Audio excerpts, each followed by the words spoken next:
Marcelo, boa tarde, seja bem-vindo, tudo bem? Boa tarde, Solange, tudo bem com você?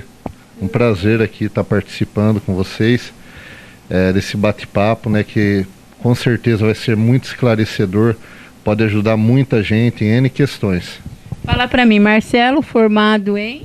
Eu sou psicólogo especializado em acupuntura e algumas especializações também na terapia cognitiva comportamental.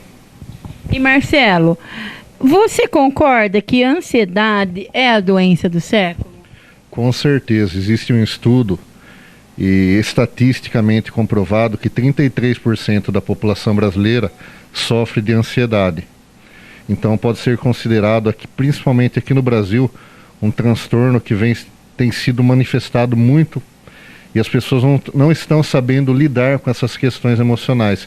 Mas é um transtorno que mundialmente tem acarretado muitas perdas e muitos danos. E fala para mim, né, para quem está nos assistindo, o que seria ansiedade? Às vezes a pessoa está nos assistindo e ela pode achar, não, eu não sou ansiosa. O que seria uma ansiedade, Marcelo? Ansiedade é um pensamento antecipatório, né? A pessoa começa a sentir um medo que caminha por uma fobia, até mesmo uma síndrome do pânico.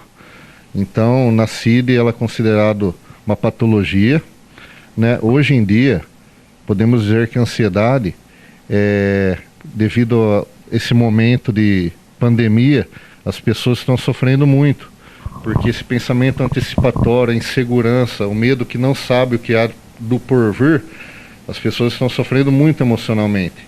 Então é nesse momento que as especialidades estão aí para ajudar e dar esse suporte para as pessoas, né? E fala para mim, ansiedade generalizada, o que é uma ansiedade mais? Ansiedade generalizada não é uma ansiedade específica, focada em algo ou situação. É um medo iminente e a pessoa não sabe o porquê, da onde vem. E essa insegurança de não saber o porquê nem da onde vem é um gatilho que gera mais ansiedade ainda. É diferente de uma ansiedade específica, né? E a pessoa que está nos assistindo vai falar assim, mas meu Deus, quais são os sintomas, né? Será que eu estou com ansiedade?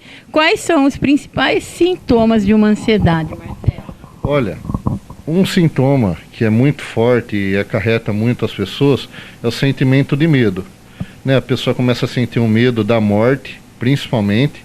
Ela começa a ter uma hiperventilação, tremores, sudorese, taquicardia. É uma sensação de morte, horrível mesmo, que pode durar alguns minutos. E fala pra mim, né, que você falou, não, né, se ela tem medo da morte, ela já não vai tirar a própria vida, né, isso, uma pessoa ansiosa, jamais ela teria esses pensamentos ou não? Depende porque existe uma comorbidade na ansiedade.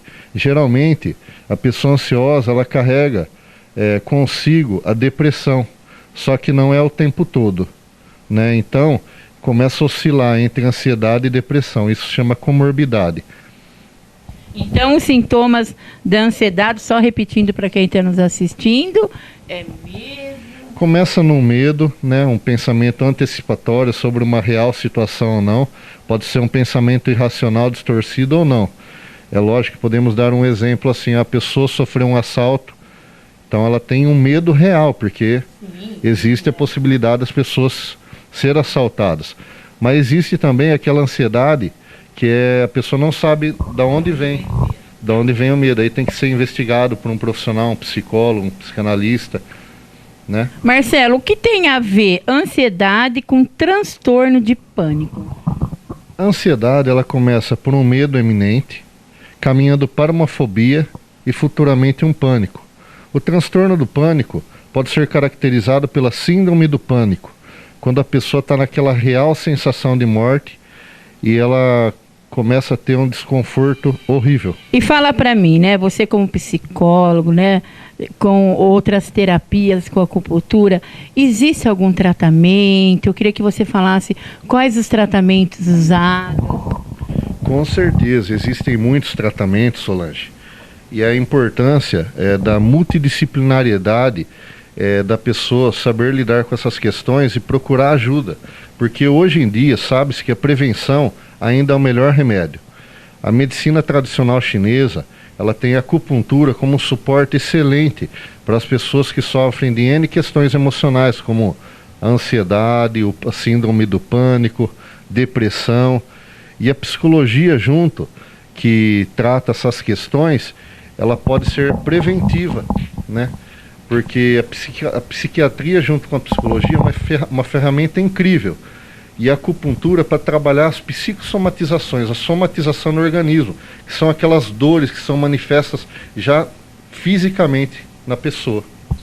A hora, né, que eu entrei em contato com o Marcelo, que ele me dizia que ele trabalhava com a acupuntura, porque nós sabemos que aqui em Jaú tem, mas não é muitos que trabalham com isso, né? E ele me dizia que também era psicólogo. Eu acho que é como que eu posso dizer, um casal perfeito, né? Psicologia e acupuntura. Com certeza, porque um potencializa o tratamento do outro. Chega um momento que a pessoa, vamos supor, ela passou por desenvolver uma patologia na mente, né?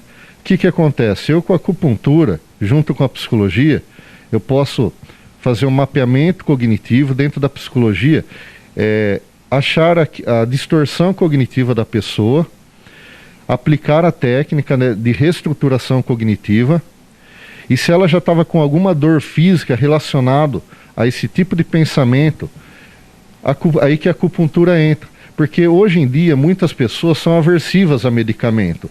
São muitos medicamentos que muitas pessoas têm problema de fígado, por exemplo.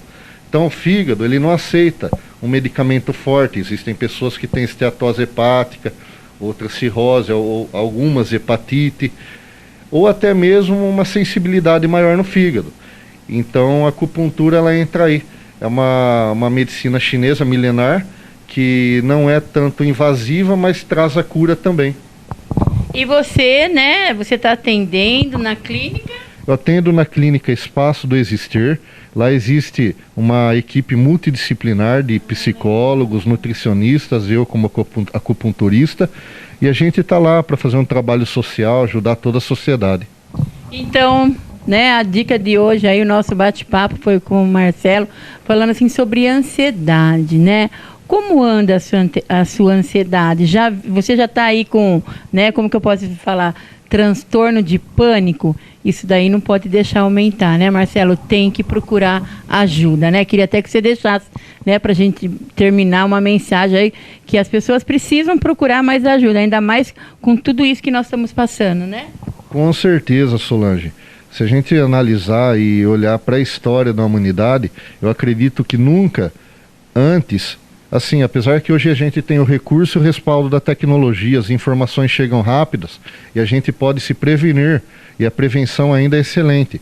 Só que a gente está num momento crítico, e é esse momento que a gente tem que cuidar do nosso eu interior, das questões interiores. Por quê? A gente tem nosso cotidiano, a gente tem nossa vida, nossa família, e o importante é você saber lidar com as questões emocionais. Você está bem internamente para trabalhar dentro do micro uma situação, uma circunstância que é no macro, que vem atingindo cidades, estados, países, e a gente está inserido nesse grande sistema. Então é importante que nós, como seres humanos, a gente sempre esteja numa terapia, visualizando nossas problemáticas, se cuidando, para que harmoniosamente a gente possa ter uma melhor qualidade de vida.